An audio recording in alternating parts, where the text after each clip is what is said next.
Hi friends, welcome to ముద్దు బిడ్డ channel. మనకి నాన్ వెజ్లో ఎన్ని రకాలు ఉన్నా కానీ చేపల పులుసుకు మాత్రం ఒక ప్రత్యేక స్థానం ఉంటుంది. అది అమ్మ చేతి చేపల పులుసు టేస్ట్ మాత్రం ఈ ప్రపంచంలో ఎక్కడా దొరకదు. ఏమైనా అమ్మ చేతి వంటే అంత ప్రత్యేకం అన్నమాట. ఇవాళ మా అమ్మ స్టైల్లో చేపల పులుసు ఎలా చేస్తుందో చూపిస్తాను. మా అమ్మ చేతి చేపల పులుసు మాత్రం మా నాన్నకి అందరికీ ఫేవరెట్ అనమాట. మా నాన్న చాలా ఇష్టపడతాడు మా అమ్మ చేతి చేపల పులుసు. అందుకని ఇవాళ మీకు కూడా చూపించాలనిపించింది, చూపిస్తాను.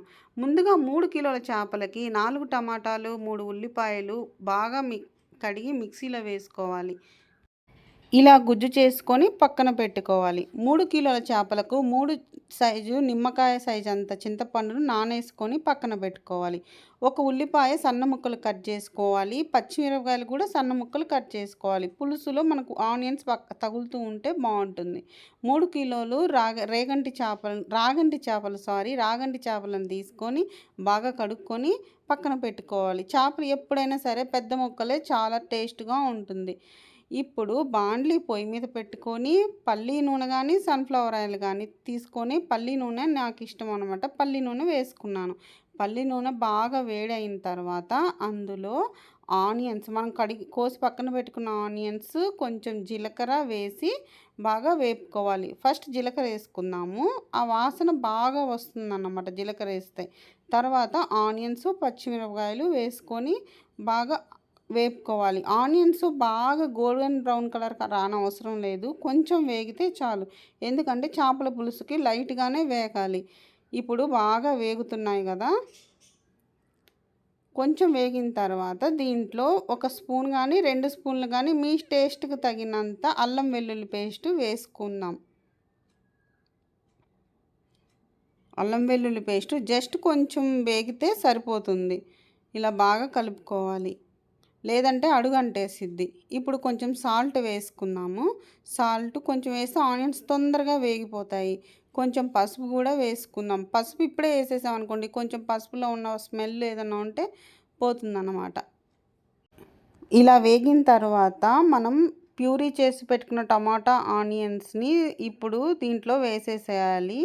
బాగా కలుపుకోవాలి. కలుపుకుంటూ అడుగంటకుండా బాగుంటుంది. ఇలా ప్యూరీ వేయటం వలన ఏంటంటే చేపల పులుసు చిక్కగా వస్తుంది. ఇలా టమాటాసు ముక్కలు చేసేస్తే చిక్కగా రాదు, పులుసుగానే ఉంటుంది, నీళ్ళుగా అనిపిస్తుంది. ఇలా ప్యూరీ చేస్తే అదన్నమాట బెనిఫిట్. ఇప్పుడు కొంచెం వేగిన తర్వాత 2 స్పూన్స్ కానీ 3 స్పూన్స్ కానీ కారం వేయాలి. కారం మీ ఇష్టం. చేపల పులుసుకి కారం ఎక్కువే పడుతుందండి, తక్కువ ఏం పట్టదు. పులుసుకి తగినంత కారం వేసుకోవాలి. స్టవ్ సిమ్లో పెట్టుకొని దాని మీద మూత వేసుకొని ఉడికించుకోవాలి.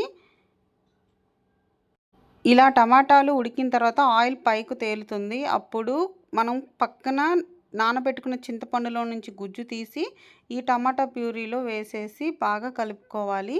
మీకు గనక బాగా చిక్కగా అనిపిస్తే చింతపండు ప్యూరీ మాత్రం కొంచెం వాటర్ వేసుకోండి తగినంత. అలా అడ్జస్ట్ చేసుకుంటూ కలుపుకోవాలి. మాకు ఏంటంటే కొంచెం చిక్కదనం అనిపించింది, అందుకని కొంచెం వాటర్ వేసుకుంటున్నాము. మధ్యలో టేస్ట్ చూసుకోండి. ఉప్పు, కారం, చింతపండు పులుసు, ఈ పులుపు ఇవన్నీ సమపాలల్లో ఉన్నాయో లేదో చూసుకుంటూ మనం అడ్జస్ట్ చేసుకోవాలి. ఇప్పుడు కొంచెం మీడియం ఫ్లేవర్లో పెట్టి, మాకు కొంచెం సాల్ట్ తక్కువ అయింది, అందుకని కొంచెం సాల్ట్ వేసుకున్నాము. ఇప్పుడు బాగా కొంచెం మరీ హైలో కాదు, మరీ సిమ్లో కాదు, మీడియం ఫ్లేమ్లో పెట్టుకొని ఉడికించుకోవాలి. ఇలా అప్పుడు బాగా తెరులుతుంది చింతపండు పులుసు. ఇలా తెరిలేటప్పుడు మాత్రమే మనం చేప ముక్కలను తీసి బాండీలో వేసుకోవాలి. అప్పుడు చేప ఉడుకుతుందన్నమాట. తెరలకుండా ముందే వేసారనుకోండి, మరీ ఓవర్గా హీట్ అయిపోయి ముక్క బాగా చిదురైపోయిద్ది. ఇప్పుడు అట్లా స్లోగా ఒకదాని పక్కన ఒకటి వేసుకోవాలి. మాకేంటంటే ఇవి బాగా పెద్ద ముక్కలు అయిపోయి బాండ్లీ పట్టలేదు. తలకాయ ముక్క అప్పుడు ఫస్ట్ వేసేసి మా అమ్మ తీసి పక్కన పెట్టేసింది, తలకాయ పెడితే మొత్తం పొంగిపోతుందని. ఈసారి నెక్స్ట్ టైం చేపల పులుసుకు పెద్ద గిన్నె తీసుకోవాలండి. ఈ బాండీలో సెట్ అవ్వట్లేదు ఎక్కువ మంది వచ్చినప్పుడు. ఇదేంటంటే 1 కేజీ బాగా సరిపోయిద్ది ఈ బాండ్లీ. పెద్ద 2 కేజీలు 3 కేజీలకి సరిపోవట్లేదు. ఇప్పుడు అలా జస్ట్ స్లోగా చేప ముక్కలు మునుగుతున్నాయా లేదా అని చూసుకోవాలి. చేప పులుసు ఎప్పుడైనా సరే చేప ముక్కలకి కొంచెం ఎక్కువే ఉండాలి. మునిగిపోయేంత వరకు ఉండాలి. అప్పుడు పులుసు ఏంటంటే ముక్క మరీ చిక్కదనం లేకుండా, చిక్కగా అవ్వకుండా బాగా తింటుంటే రైస్‌లోకి పులుసు వస్తుందన్నమాట. ఇలా చేత్తో కలిపెట్టుకోకుండా, గెంటితో కలిపెట్టకుండా చేత్తో బాండ్లీని ఇలా ఇలా తిప్పుకుంటూ ఉడికించుకోవాలి. సిమ్‌లో పెట్టుకోవాలి. లాస్ట్‌లో ఏం చేయాలంటే బాగా మిరియాల పౌడర్ ఉంటుంది కదా! అది మిక్సీలో వేసుకొని జస్ట్ ఒక్క స్పూన్ చల్లుకుంటే సరిపోయిద్ది. మేము మిక్సీలో వేయలేదు. కొంచెం కచ్చాపచ్చాగా దంచి ఏసేసింది అమ్మ. మిక్సీలో వేసుకుంటే ఒక్క స్పూను లేదా హాఫ్ టీ స్పూన్ సరిపోయిద్ది.